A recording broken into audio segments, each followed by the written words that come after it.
course, you're waking up to the main news story, front of the Sun, Beeb's billion-dollar bungle. Sunday night saw the resignation of Director General Tim Davie and Head of News Deborah Turness. And to be fair, the BBC in meltdown. Yesterday, BBC Chair Samir Shah apologising that his news department saw fit to doctor Donald Trump's speech. Have we still got that? Because it's one of the most amazing pieces of footage. And I'm going to play it again. I haven't played it all morning. In 2024, before the presidential election that Trump won, the BBC saw fit to change what he'd said about the Capitol riots back in 2021. What you'll first see in here, and I'm sure you've seen it, but let's refresh our memory, is what Panorama played, after which you see what Trump actually said. Have a watch. We're going to walk down to the Capitol, and I'll be there with you, and we fight. We fight like hell. We're going to walk down to the Capitol, and we're going to cheer on our brave senators and congressmen and women. Listen, credit where credit's due. To be honest, we spent most of last evening and most of the night trying to find anybody who would justify or support the BBC's current situation. So I'm delighted to say a very good morning to a former BBC producer, John Mair. Welcome to Morning Glory, John. How are you? Yeah, good morning. Good morning. Hey, look, we're in the land of fantasy here now, aren't we? The land of fantasy and playground bullies. You know, Trump threatening to sue the BBC. You know, what is this all about? You know, the BBC should just tell him to sling his hook, because he does this to all the American networks. He sued them all for $1 billion and ended up accepting 15 million in some cases. You know, he's got PBS and NPR on its knees, absolutely on its knees. You know, Trump doesn't believe in opposition. He's a playground bully. So, you know, but why should we fall into line with him? Look, the Director General has resigned. He's the fourth of the last five who's gone out in a coffin or been measured for a coffin, and he's talking to the staff this morning about that. Poor man. I know him. He's a good man, and he's been a good DG. You know, it's a shame. So, but you know, was there a row last week? Are the BBC governors, have they been taken over by a right-wing cabal? Did they stop the Director of News actually apologising? Look, it's a simple, indefensible mistake. A mistake made by an independent company, a stupid mistake, which the BBC should have apologised 6 months ago when it was first pointed out. Not yesterday, not the day before, but it was 6 months ago. Just say, look, we're sorry, we made a mistake, we should never have transmitted this, we're very sorry. So, you know, they allowed it to fester, so it's crazy. But, you know, you've got to think, what's the BBC for? Do we want the BBC? It's 104 years old. The licence fee is up next year. Then the charter's up the year after that. You know, I've edited a book called, you know, Life After the Licence Fee. We need to think about a licence fee. What do we want? Do we want to pay 180 quid next year, or do we actually want to invent a new kind of licence fee where you have a basic licence fee and you have and you use the iPlayer as a way to subscription? Because this is an organisation which makes brilliant programmes and which can charge for them, and it should do. Welcome to Morning Glory, John. If I could get a word in edgeways, my friend. Of course, yeah? Of course you can. Yeah, brilliant. Because your protestations are well noted, and I hope you will do me the credit of having my say in return, because you, for me, epitomise what's wrong with an organisation that still believes that the British people consider you to be an unbiased, straight down the line, institutionally unbiased organisation. And however much you want to jump in, let me tell you, the majority of Great Britain do not feel that. And I'll tell you why. I said yesterday that the minute Trump did what Trump's going to do, and I'll take your point, that would deflect, because all the people like you and that dreadful Nick Robinson and all those people would jump up and down and say, this is Trump and his allies trying to control our mainstream media. This is disgusting. Let me tell you, I don't care about Trump suing you. I don't care if the government lent on Tim Davie and Deborah Turness. What people like you and your ilk will not understand or will not answer is this institution that is supposed to represent the British people have covered up, lied, cajoled and done whatever they can. This is not, by the way, just Donald Trump. This is Hugh Edwards, Gary Lineker, Greg Wallace, that vile anti-Semite Bob Villan, where your DJ, by the way, DG was actually at Glastonbury for 5 hours. Martin Croxall being done by BBC Verify for daring to say pregnant people, because in the world I live in, only a woman can get pregnant. This is your organisation who paid a Hamas official's son to voice a documentary to prove yet again of your anti-Jewish and Israeli approach. John, listen, you're a nice man, but the truth of the matter is the BBC's coverage of the US presidential election was found to be markedly anti-Trump and pro-Harris. An internal review, a senior BBC editorial advisor said yesterday.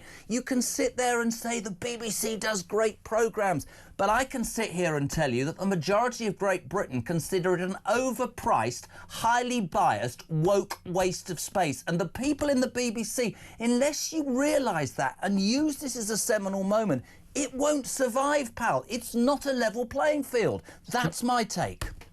Jeremy, if you stop ranting. Look, I mean, look, this is a brilliant organisation which last week got... It's not.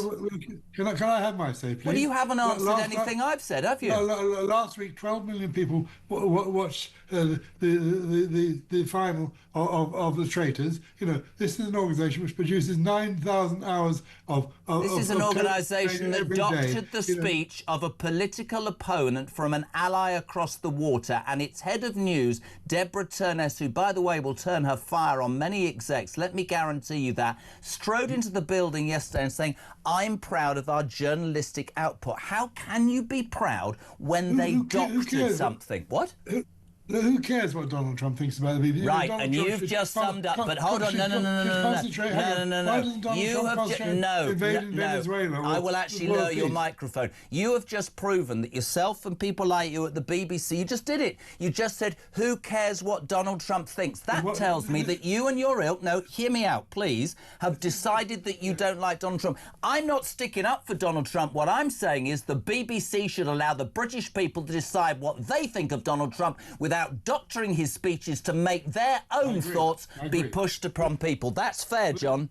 This is the British Broadcasting Corporation, not the Trump Broadcasting Corporation. I, by the way, don't work for them, haven't worked for them for decades. You know, but you know, why doesn't Trump concentrate on invading Venezuela or world peace? You know, what's the BBC got to do with him? He is a bully and a thug, and we should not tolerate it. But you haven't answered the question. You have successfully blamed an independent company for the mistakes of editing. That's absolutely...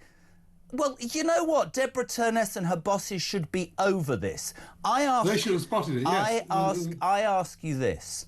I just made a point which you refused to answer. There is deep-seated views, whether they're anti-Trump, anti-Nigel Farage, anti-Brexit, anti-the window in my studio. The fact is it not the job of your national broadcaster, John? This is what I'd like you to answer me without starting on your Trump derangement, whatever you're going to go off about. Is it not the responsibility of your national broadcaster to put in front of the British people both sides of an argument, whatever that argument is, about the flag, about Armistice Day, about whatever it is?